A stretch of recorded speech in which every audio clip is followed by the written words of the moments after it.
Pada renungan yang lalu, kita telah mendengarkan beberapa pokok penting sebagai pedoman bagi gereja dalam memasuki tatanan hidup new normal. Pada renungan kali ini, kami mengajak Bapak, Ibu, dan saudara-saudara sekalian untuk mempertimbangkan beberapa pilihan sebagai tindakan agar hidup rohani kita bertumbuh dengan baik di tengah persekutuan kita dan di tengah kehidupan bermasyarakat. Mari kita dengarkan sebagai berikut. Yang pertama, bertolong-tolonganlah dan jadilah sahabat yang baik. Sahabat yang baik adalah sahabat yang mau menolong dan membantu kita untuk jadi lebih baik.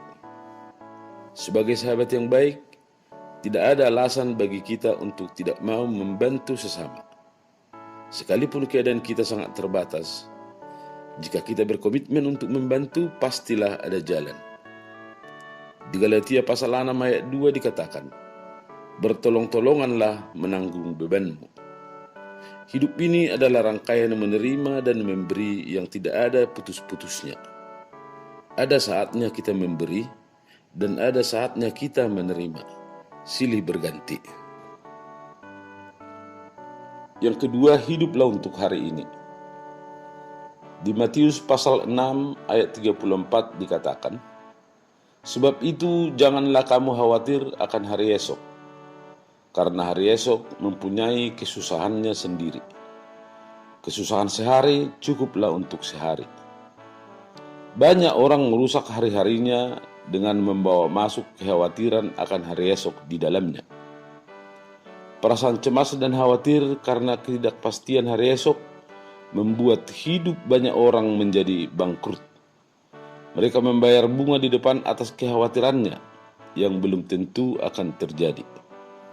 Firman Tuhan ini mengingatkan kita bahwa orang yang dikuasai kekhawatiran adalah orang yang mengabaikan kasih dan kebaikan Tuhan. Pengalaman banyak orang membuktikan bahwa 9 dari 10 hal-hal yang mengkhawatirkan dalam hidupnya tidak pernah terwujud menjadi kenyataan. Oleh karena itu, hiduplah untuk hari ini. Kita menangkan pertempuran hari ini, dan pada gilirannya kita akan bertempur besok untuk hari esok. Kita serahkan kekhawatiran kita kepada Tuhan, sebab Tuhan akan memelihara kita. Yang ketiga, terlibatlah dalam prakarsa yang baik dan jangan menjadi ancaman bagi orang lain. Hidup di dalam situasi yang sulit ini menuntut kita untuk peduli dengan sesama dan sensitif terhadap apa yang terjadi di lingkungan sekitar kita. Marilah berpartisipasi di dalam setiap kegiatan sosial yang mendatangkan kebaikan bagi banyak orang, sesuai dengan kemampuan dan talenta kita masing-masing. Hiduplah berempati. Hidup tidak cukup hanya sebatas bersimpati. Janganlah menjadi ancaman bagi kesehatan orang lain.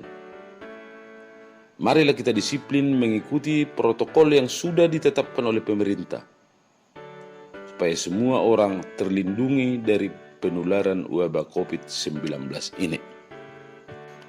Yang keempat, bertumbuhlah melalui doa. Di dalam menjalani tatanan hidup new normal ini, marilah kita menyadari betapa besarnya kuasa doa.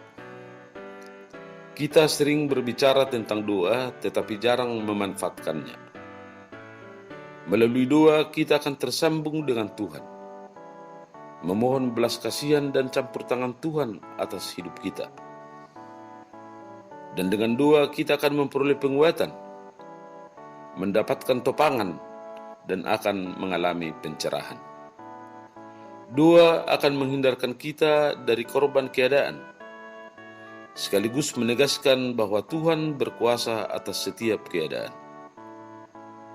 Apabila kita berdoa dan berseru kepada Tuhan di tengah pergumulan yang berat ini, maka percayalah bahwa Tuhan pasti akan memampukan kita untuk melangkah dengan kuat, kokoh, dan tegar.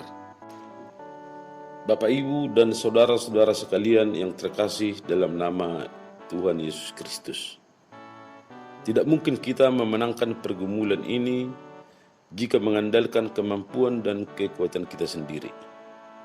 Oleh karena itu, Marilah kita menyerahkan dan mempercayakan hidup kita hanya kepada pemeliharaan dan perlindungan Tuhan semata.